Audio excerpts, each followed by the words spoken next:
જય ભીમ સાથીઓ, અયોધ્યામાં રામ મંદિરનો પ્રાણ પ્રતિષ્ઠા કાર્યક્રમ છે, તો દલિતોએ પોતાના ઇતિહાસ તરફ નજર કરવી જોઈએ. સમાજના એસસી, એસટી સમાજના લોકોએ ખાસ સમજવા લાયક વિડિયો.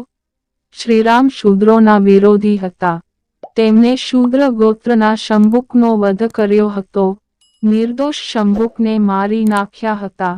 તેથી એસસી એસટી સમાજના લોકોએ પોતાનો ઇતિહાસ જાણવો જોઈએ. રામે શંભુકનો વધ શા માટે કર્યો હતો? તો જુઓ વિડિયો.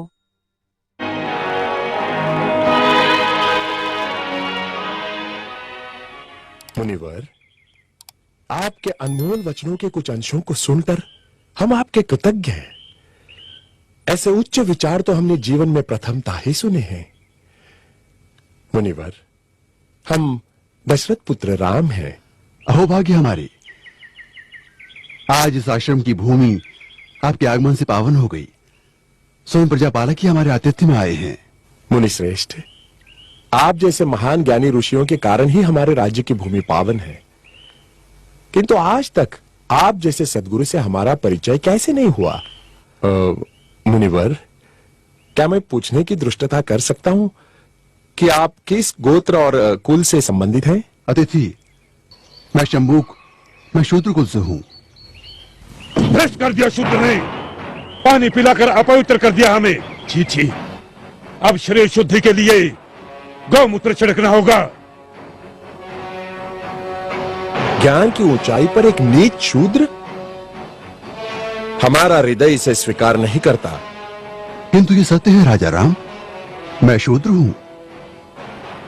ज्ञान की गंगा का स्पर्श मात्र ही जिनके लिए वर्जित है, उनके पास ज्ञान का भंडार असंभव.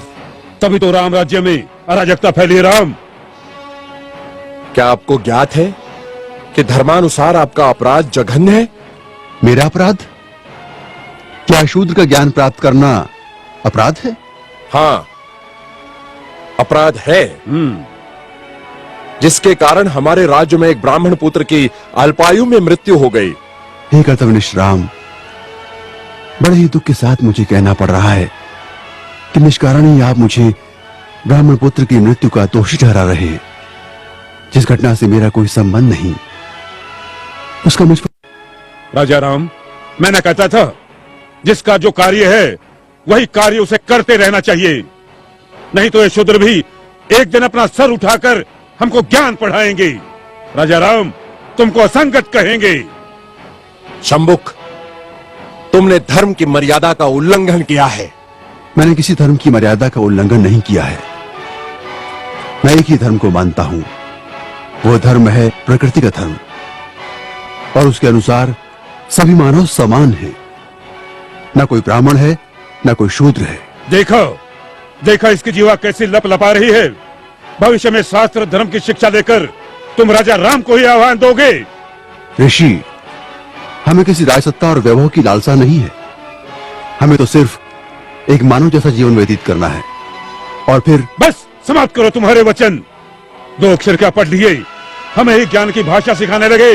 राम, ये अपराधी है और इसे दंड मिलना ही चाहिए.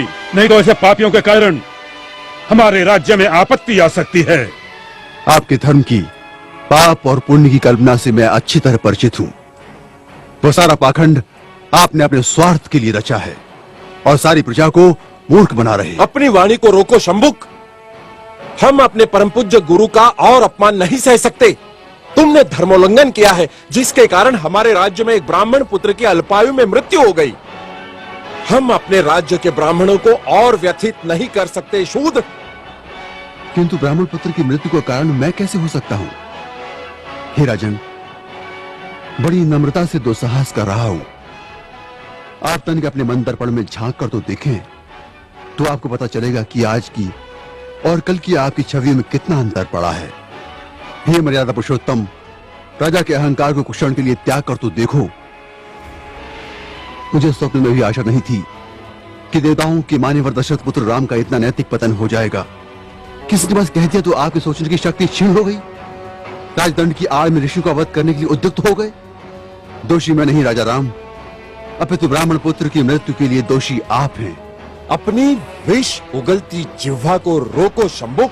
मुझे भयभीत करने की चेष्टा न करो राम। जब जब किसी शूद्र ने परंपरागत सामाजिक दास्तां की बेड़ियां तोड़ने की चेष्टा की, तब तब धर्मांधों ने उसकी हत्या कर दी। मुझे मृत्यु का भय नहीं राम। एक शंभुक जाएगा तो दूसरा शंभुक निश्चित ही पैदा होगा।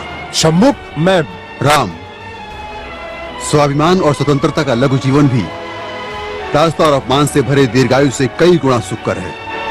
अब यदि एक भी शब्द तुम्हारे मुख से और निकला तो मैं सत्य हूं और सत्य की कभी मृत्यु नहीं होती।